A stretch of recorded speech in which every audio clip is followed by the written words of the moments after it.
You're watching Action News Now. Storm Tracker weather. Coverage you can count on.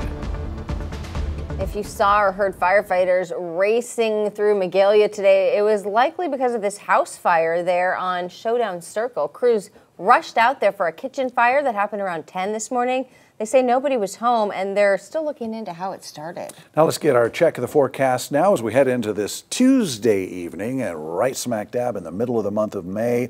And it's starting to feel like it, Howie. Yeah, it's hot, and this is not the time of year, of course, when you want to see those. It might have started as a kitchen fire, you never know, but when it's hot and dry outside, we're all nervous about those kind of things spreading. And today is the eve of the hottest day of the year. Oh, wow. Great. So the heat, we've been rising temperature-wise really every day ever since high pressure moved into the area, and that is going to continue again tomorrow, and it's going to be the hottest we've seen so far. Here's our Sugarloaf Cam in Shasta County. That's looking off towards the southeast. It's beautiful green and beautiful blue with very minimal in the way of cloud cover. Okay, so overnight tonight, really, it's the sun with the angles that are at now, the angle of incidence, it is really warming up the ground, and overnight, not really dropping down as much as we've seen for a good portion of spring. Going to stay in the mid to upper 60s, so a mild overnight. Maybe open those windows to cool the inside of your place down, but then the heat peaks again for tomorrow, probably the warmest day of the year so far,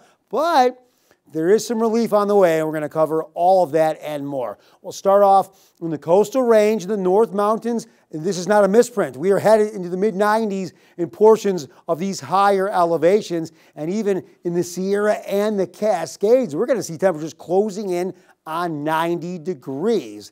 And then, as I said earlier, is this the valley? No, this is the foothills. Temperatures, again, into the low 90s in some spots. Now, for the valley, I said a moment ago for the North Valley, maybe open those windows overnight, get some of this cooler air, even though we're staying on the mild side overnight to cool your place down. The thing about it is, by tomorrow, here's what we got. We're going to probably hit triple digits, maybe for a good portion of the North Valley. Then for our mild night here in the Mid-Valley, tomorrow we're getting close to 100 and counting for the Mid-Valley as well. And again, high pressure is a predominant factor in our weather right now, just really continuing to keep skies clear, pushing down, warming the atmosphere, and diverting most of the other storm activity. But storm activity, speaking of it, going to start pushing down a little bit from the north, pushing on this high pressure system, weakening it just enough to allow for a little bit of a cooling, some cooler air out of the southwest, pushing into the area. Then some openings in the ridge